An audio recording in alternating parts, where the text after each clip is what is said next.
오늘은 추수감사주일로 지킵니다. 오늘날 세상 사람들이 얼마나 바쁘게 살아갑니까? 근데 이렇게 세상에서 바쁘게 살아가는 반대급부가 너무나 영적으로 졸고 있는 시대에 살아가고 있다는 겁니다. 근데 예수님 당시에도 그랬나 봐요. 그래서 예수님께서 제자들에게 깨어서 준비하라는 말씀을 오늘 본문에서 하고 있습니다. 그래서 저는 이 추수감사주일에 하나님의 자녀들이 정말 깨어서 준비하면 하나님께서 어떤 복을 주시는지를 깨닫고 우리들의 삶에 적용할 수 있는 은혜의 시간이 될 수 있기를 간절히 소망합니다. 오늘 주님께서는 제자들에게 깨어서 준비하라고 하면서 35절에 보면 허리에 띠를 띠라고 말씀하고 있네요. 그 당시 옷 자체가 드레스처럼 제 이 목회자 가운처럼 통으로 된 옷이었습니다. 그래서 일을 하려고 하면 허리에 이렇게 띠로 묶어야지만이 일할 수 있는 준비가 되는 것이죠. 그래서 오늘 주님께서 제자들에게 허리에 띠를 띠라고 하는 것은 깨어서 일할 수 있는 준비를 하라는 메시지가 되고 있습니다. 그럼 우리 한번 생각해 봅시다. 어떤 사람들이 주인도 없는데 주인을 위해서 깨어서 일할 수 있도록 준비를 할 수 있겠습니까? 그 마음속에 주인께 은혜를 받은 감사가 있을 때만이 가능한 것입니다. 은혜 받은 감사가 없으면 누가 깨어서 준비를 하고 있겠습니까? 그렇기 때문에 오늘날 이 시대에도 감사하는 사람과 불평하는 사람은 홍해가 갈라지듯이 차이가 있는 거예요.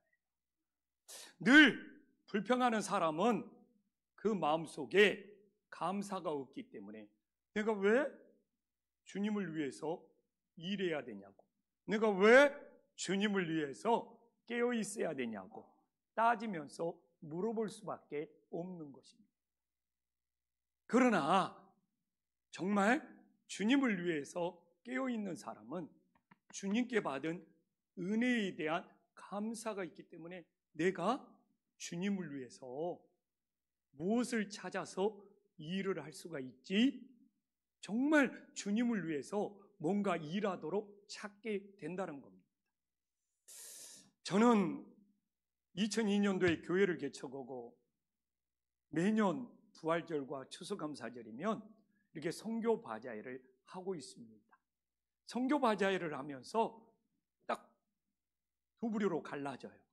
진짜 주님의 은혜를 알면 감사하는 마음으로 이 선교 바자회 하는 것이 기쁨이 될 수 있어요. 그러나 주님께 받은 은혜에 대한 감사가 없으면 왜 우리 교회는 선교 바자회를 해야 되지? 왜 해야 돼? 그런 투정이, 불평이 나올 수 있죠. 그러나 우리 교회가 어떻게 생겼는지를 알면 불평은 사라지고 감사할 수밖에 없어요. 저는 가슴보다는 그냥 내 기질 자체가 머리가 발달한 사람입니다. 그래서 막 가슴으로 느끼는 것보다는 머리로 그냥 타고난 것부터 막 책을 읽으면서 막 분석하고 파악하고 이 좀 기능이 가슴의 기능보다 이 머리의 기능이 좀 발달한 사람입니다. 그래서 좀 가슴의 기능이 발달해서 막 이렇게 감동하고 느끼고 막 울고 그런 사람들을 보면 늘 부러웠어요. 근데 하나님이 나를 목회자로 만들어야 되잖아요. 목회자로 불렀잖아요. 그래서 저 같은 경우는 이 머리로 이해가 안 되면 안 돼. 근데 하나님은 참 좋으신 분이더라고요. 이 체험을 나한테 주셔서 이 머리만이 아니라 가슴이라는 세계, 영적인 세계가 있다는 것을 가르쳐 줬어요. 이 머리가 발달한 나에게 이 영적인 세계를 가르쳐 준 것이 제가 고등학교 3학년 때 예수님을 믿고 그렇게 새벽 기도를 하면서 불신 가정에 태어나서 우리 어머니를 전도했어요. 내가 이야기는 수없이 했습니다. 신기하잖아요.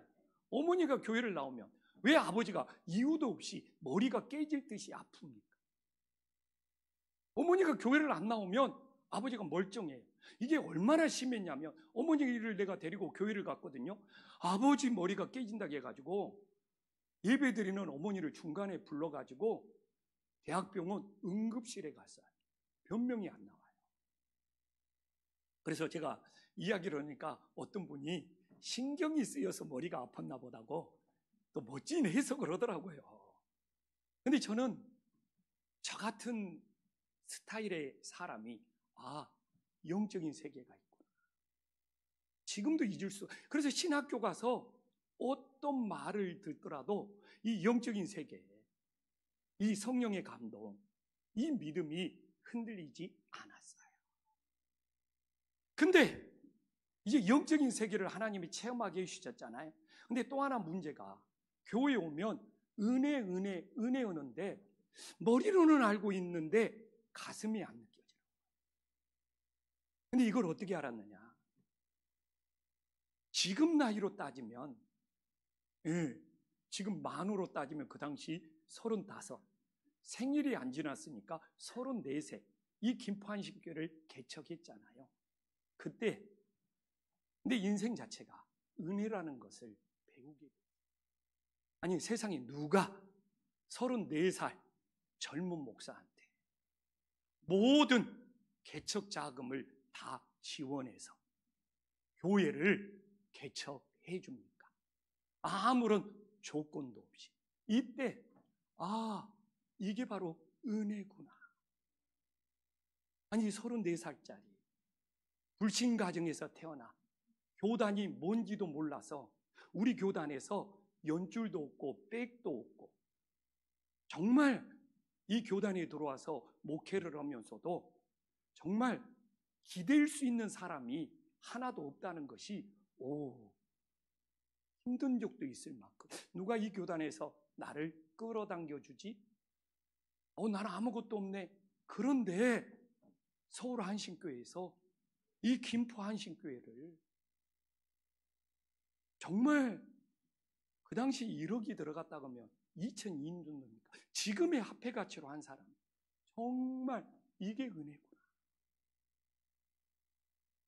그래서 저는 은혜를 배웠어요. 그래서 내 인생 자체가 하나님의 은혜 속에 이게 은혜를 알고 나니까 감사가 나와요.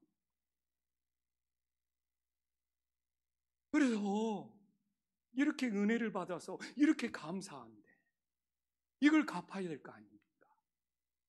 그 마음이 우리 김포한신교회에서 선교하는 마음인 거예요. 어떻게 주님께 이 은혜를 받은 감사, 내 인생 자체가 은혜고 인생 자체가 감사하고 그리고 그렇게 김포한신교회를 개척해서 이 김포한신교회에서 세례받고 구원받은 영혼들이 얼마나 많은지, 이 김포한신교회가 얼마나 많은 선교사님들에게 선교하고 있고 또 우리 김포한신교회를 통해서 정말 동티모르의 교회도 세워지고 정말 아프리카의 학교도 선교관도 세워지고 정말 하나님의 기적 같은 일이. 근데 그게 은혜로 시작이 돼요. 모든 것이 감사하고. 그래서 오늘도 우리가 선교 바자회를 하면서 진짜 주님께 받은 은혜를 알고 감사한다. 내가 이 선교 바자회에 뭔가 도움이 되려고 하겠지만 이게 내가 은혜를 모르고 감사를 모른다면 왜 선교 바자회를 하냐고 후덜될 수밖에 없는 것이 우리네 모습이죠. 그래서 저에게는 이 머리만 발달한 저에게는 하나님께서 그렇게 영적인 세계를 알려주고 이 교회 개척하는 자체가 전적인 하나님의 은혜라는 것을 너무나 크게 보여줬어요. 내 인생이 은혜고 내 인생이 감사가 되는 놀라운 역사였음을 우리 성도님들도 깨닫고, 우리 성도님들의 인생도 모든 것이 은혜고, 그 은혜 때문에 감사할 수 있는 하나님의 축복이 임하기를 간절히 소망합니다. 근데 예수님은 제자들에게 오늘 35절에 등불을 켜고 서 있어라고 합니다. 당신은 등잔에 기름을 넣어서 등불을 밝히는 시대였지 않습니까? 그래서 많은 분들은 이 등잔의 기름을 성령의 기름이라고 해석하는 분도 많아요. 저는 그 해석이 맞습니다. 근데 저는 오늘 감사주일이니까 이 등잔의 기름을 저는 감사라고 오늘은 고백하고 싶습니다. 이 등잔에 우리들이 감사의 기름을 채울 때 우리의 등불이 밝아지는 놀라운 역사가 있음을 믿으시기를 간절히 소망합니다. 근데 실제로 그렇잖아요. 교회도 그렇고 가정도 그렇고 그 분위기라는 것이 있잖아요. 우리 가정이, 우리 교회가 가족들이, 교인들이 감사가 넘쳐. 그러면 그 가정, 그 교회의 분위기는 밝겠습니까? 어둡겠습니까? 너무너무 밝겠죠. 근데 우리 교회에 또 우리 가정 불평하는 사람이 많아. 그 가정의 분위기는 어두울 수밖에 없는 거죠. 이럴 때는 우리가 감사주일에 인사를 한번 해야죠. 옆 사람 얼굴을 보면 분위기가 밝으면 감사가 넘치는 사람, 분위기가 어두우면 그 다음에 말 않겠어요. 오늘 좋은 말만 해야 돼. 그럼 옆 사람 얼굴을 보면서 아이고 오늘 얼굴이 너무 밝아 보이네요. 최고의 감사의 고백이 되는 거잖아요. 한번 기분 좋게 옆 사람한테 한번 인사. 오늘 얼굴이 최고로 밝아 보이네. 예. 예. 이 감사를 하면 얼굴이 밝아진다. 오늘 우리 지연이 얼굴이 왜 이렇게 밝아 보여? 제 얼굴도 밝아 보이지 않습니까? 예, 아멘 안 하는 사람 어쩌라고요? 이게 그러니까 이 등잔의 기름이 감사로 채워지면 이 등불이 밝게 비추듯이 우리 인생도 똑같지 않겠습니까? 우리 가정이든 내 개인이든 교회든 거기에 있는 구성원들이 감사가 많으면 거기에는 분위기가 밝아질 거고, 정말 감사의 기름이 없으면 얼마나 분위기가 어둡겠냐 이거죠. 근데 문제는 뭡니까? 이 감사를 잃어버려서 등불이 꺼져 있으면 두 가지 문제가 생기잖아요. 하나는 뭐겠습니까? 어둠 속에서 신앙의 방향을 잃어버립니다. 이 감사가 메말버리는 인생. 그래서 등불에 불이 켜지지 않는 인생은 내 신앙이 어디로 가야 될지 신앙의 방향을 잃어버리게 되는 거죠. 감사의 기름으로 등불에 불이 켜졌을 때 내가 예수님께로 가야지, 내가 주님께로 가야지. 그러니까 교회에서도 우리가 신앙의 등불을 켜고 감사로 신앙의 등불을 켜고 우리의 신앙의 방향이 모두 다 예수님께로 갈 수 있는 은혜의 역사가 있기를 간절히 소망합니다. 근데 딱 보면 신앙의 방향을 잃어버린 것은 뭡니까? 이 어둠 속에서 정말 예수님이 아닌 사소한 것들에 목숨을 걸더라. 사소한 것, 이래도 되고 저래도 되는 것에 고집부리더라고요. 왜? 감사가 없어서. 신앙의 방향을 잃어버리는. 어둠 속에서 어디로 가야 될지를 모르는. 그래서 우리는 감사의 기름을 채워서 우리의 신앙의 방향이 오늘도 오직 예수님께로 가는 은혜의 역사가 있기를 간절히 소망합니다. 또 하나는 무엇입니까? 감사로 이 감사가 없어서 등불이 사라지면서 어두우면 예수님을 맞이할 수가 없어. 어둠 속에 예수님이 누구인 줄 몰라. 얼마나 불행한 인생입니까? 근데 실제 유대인들이 그랬잖아요.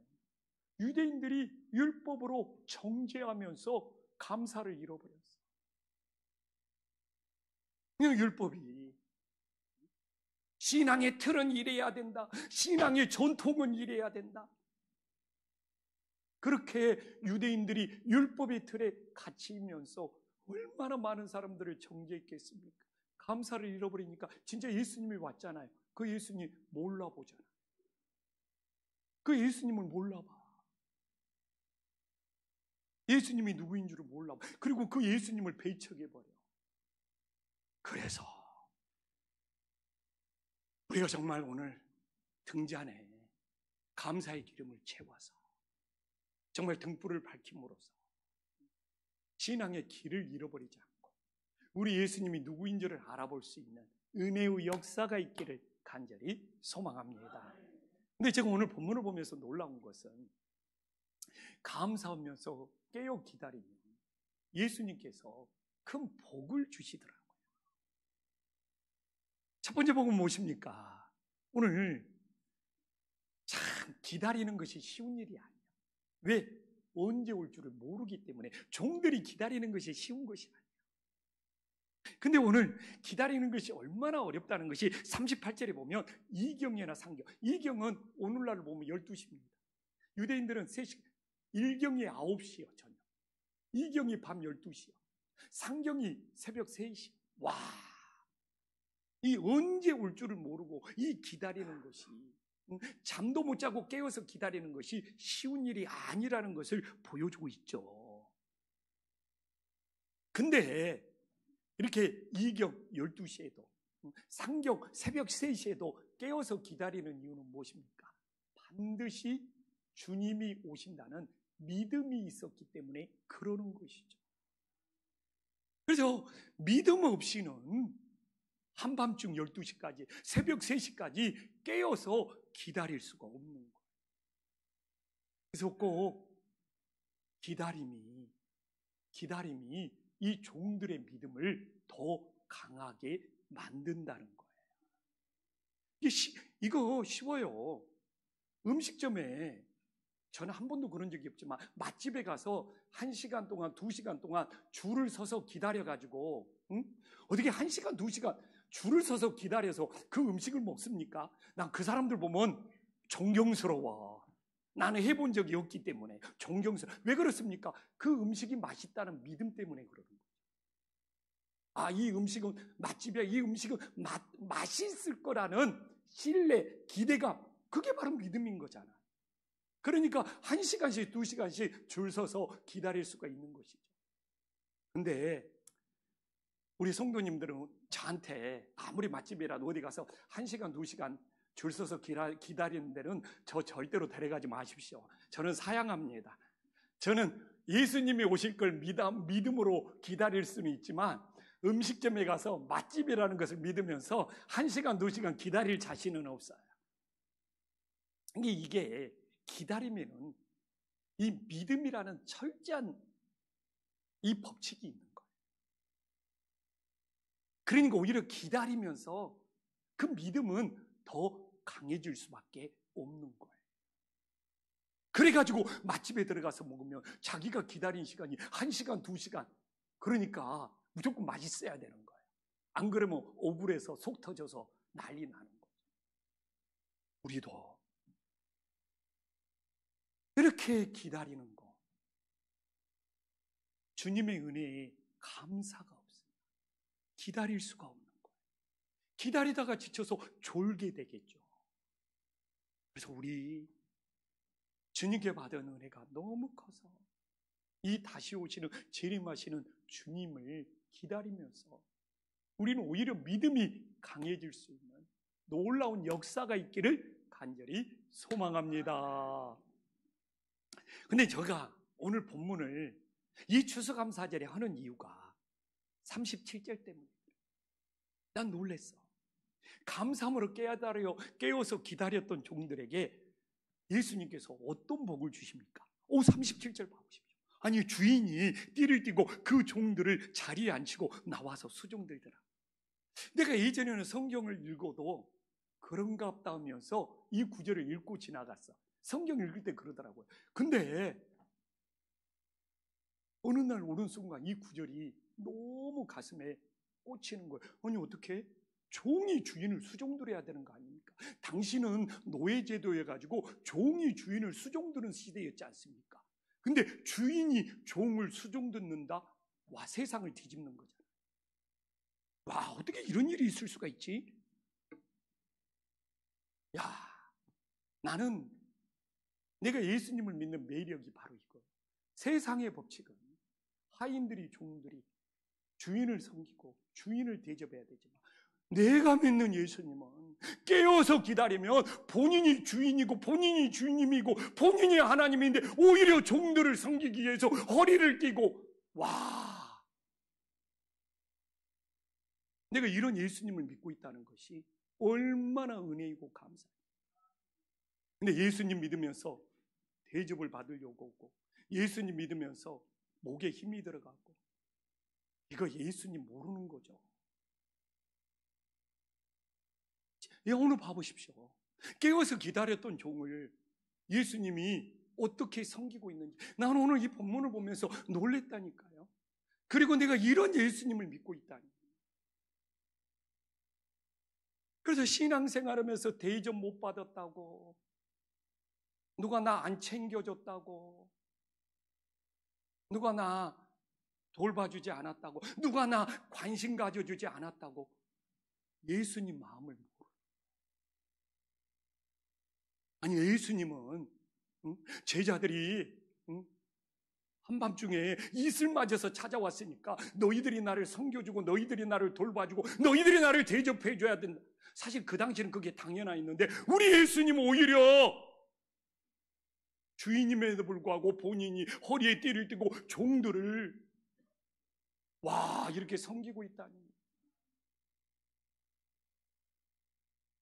김포한신교회는 모두 다 예수님의 마음을 배울 수 있는 믿음의 자녀들이 될 수 있기를 간절히 소망합니다. 이 김포한신교회 다니면서는 대접을 기대하면 다 섬기고 대접하는 예수님의 마음을 지니실 수 있기를 간절히 소망합니다. 근데 예수님이 이미 보여주셨잖아요. 공생의 기간에도 예수님이 제자들의 발을 씻어줬잖아요. 허리에 수건을 두르고 제자들의 발을 씻어주시고, 또 예수님이 그런 본을 보이신 다음에 너희들이 끝까지 주님의 재림을 기다리며 내가 와서 너희들을 섬겨주겠다는 이 놀라운 예수님, 우리가 그런 예수님을 믿고 있다는 것이 오늘도 은혜고 감사가 될 수 있기를 간절히 소망합니다. 근데 오늘 우리가 감사주를 모르면서 주님의 오심을 준비하는 종과 주님의 오심을 준비하지 못한 종의 차이가 얼마나 크게 납니까? 주님의 오심을 준비하지 못한 종들은 오늘 39절에 보니만 예수님이 도둑처럼 찾아오는 거예요. 도둑의 방문이 되어버리는 거예요. 그러나 40절에 정말 깨어서 준비하는 종은 예수님이 언제 올지라도 상관이 없는 거예요. 신랑 되신 주님의 방문이 되어버려요. 이게 얼마나 놀라운 차이입니까? 예수님이 오시는 것을 감사하면서 깨어서 준비하는 종은 신랑 되신 주님의 방문이 되는데, 준비하지 못한 종은 갑작스럽게 들이닥치는 도둑의 방문으로 만들어버리니, 예수님이 도둑이라서 그러는 것이 아니라 내가 깨어서 준비하지 못하니까 예수님을 도둑 취급을 해버리는 것이죠. 깨어서 준비만 하면 그건 신랑 되신 주님을 맞이하는 것이 되는 거예요. 그러니까 내 태도에 달려있는 거예요. 내 태도에 따라 예수님이 도둑이 찾아오시듯이 방문할 수도 있는 거고, 신랑 되신 주님이 되어서 맞이할 수도 있는 거고. 이 감사주일에 내 신앙의 태도는 예수님을 도둑으로 취급하고 있습니까? 신랑 되신 주님으로 취급하고 있습니까? 그게 바로 감사로 깨어서 준비함으로 우리 주님을 도둑 취급하는 것이 아니라 신랑 되신 주님으로 맞이할 수 있는 은혜의 역사가 있기를 간절히 소망합니다.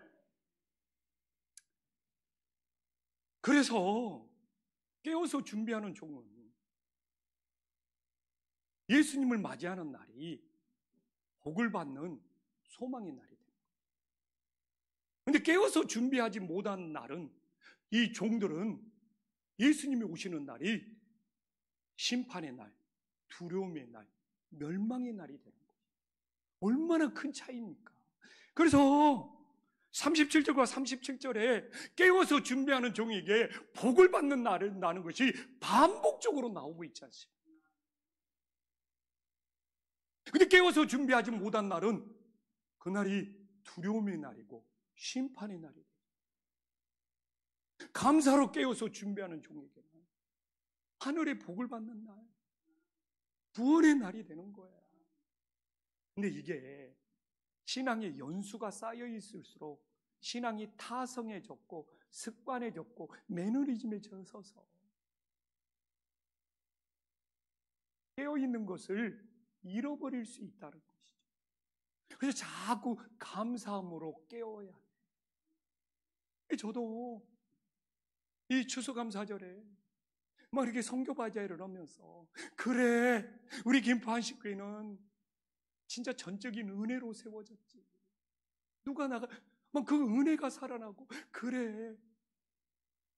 나는 그 은혜를 생각하면 감사를 안 할 수가 없어. 감사밖에 없으니까. 우리가 그 은혜에, 그 감사에 어떻게 보답해야 돼? 정말 우리 교회가 선교함으로 그 감사를 나눠야 되겠구나. 이게 깨어나는 거예요. 그래서 이렇게 한번 추수감사절을 지키고 성탄절 이런 걸 지키면서 신앙이 자꾸 오래되면 습관해졌고 타성해졌고 하던 것 또 안 해. 그렇기 때문에 우리가 깨어나야 돼. 그래서 오늘도 감사를 통하여 깨어나서 주님을 맞이해서 그날이 두려움의 날, 심판의 날이 아니라 하늘의 복을 받는 구원의 날이 될 수 있기를 간절히 소망합니다. 이제 하나님 말씀 마무리할게요. 저는 오늘 보면서 세상적인 감사와 성경적인 감사에 엄청난 차이가 있다는 걸 알았어요. 세상적인 감사는 내 눈에 보이는 것, 내가 가지고 있는 것에 따라 좌우가 되는 거예요. 오늘도 내 눈에 뭐가 보이느냐, 오늘도 내가 얼마만큼 가지고 있느냐. 근데 성경적인 감사는 내 마음의 방향이 어디로 향하느냐에 따라 좌우가 되는 거예요. 오늘도요, 내가 내 눈에 보이는 것 따라 감사가 좌우되면 감사할 것이 없어. 내 눈에 추수감사절인데 너무 부족한 것들이 많아요. 그리고 한 해를 돌아보니까 왜 이렇게 교회가 장공사가 많고, 이게 10년이 넘어가고 12년, 13년 하니까 하자보수가 왜 이렇게 많이 생기는지 사실 머리가 아파. 그러니까 내 눈에 보이는 거, 내 뭐 가지고 있는 거 오면은 감사할 것이 없어. 그래도 우리 장로님들 만나고 관리 장로님 만나면 왜 이렇게 이제 12년차, 13년차 나니까 교회가 고장난 것이 많고, 그래서 지금 또 노이로제가 생겼어. 내년에는 우리 교회 뭐가 고장날까? 혹시 에어컨이 고장나면 어떻게 될까? 별의별 생각이 다 든다니까요. 이게 눈에 보이는 거, 내가 가지고 있는 거에 따라 좌우되니까. 우리 성도님들도 성도님 입장에서 자신의 눈에 보이는 거, 자신이 가지고 있는 거 진짜 온전히 감사할 수 없어요. 근데 정말 내 마음이 주님께로 향하니까, 내 마음이 이렇게 주님께로 향하니까 모든 것이 은혜고 모든 것이 감사해요.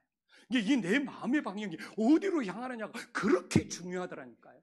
오늘 종들도 똑같잖아요. 눈에 보이는 것 보면 현실은 막 기다리다가 지쳐. 왜 늦냐? 왜 아직 오지 않아요? 자기 눈에 보이는 걸 따지면 견디기 힘들어. 에이, 언제 올지 모르니까 어디 좀 숨어서 졸고 있자. 잠시 쉬고 있자. 근데 이 종들의 마음이 주님께로 향하고, 주님을 만날 기대, 주님을 다시 볼 어떤 설레임, 마음이 주님께로 향하니까 깨어서 감사하면서 기다리고. 오늘 추수감사절 마음이 주님께로 향하는 사람은 정말 모든 것이 은혜고 모든 것이 감사가 되지만 내 눈에 보이는 거 왜 이렇게 부족한 것이 많지? 내가 가지고 있는 거 금년에는 별로 가진 것도 없네. 사람이 이럴 수밖에 없는 거. 그럼 매년 감사가 달라질 수밖에 없어요. 그래서 금년 추수감사절 내 마음이 주님께로 향하여 모든 것이 감사로 보일 수 있는 은혜의 역사가 있기를 간절히 소망합니다.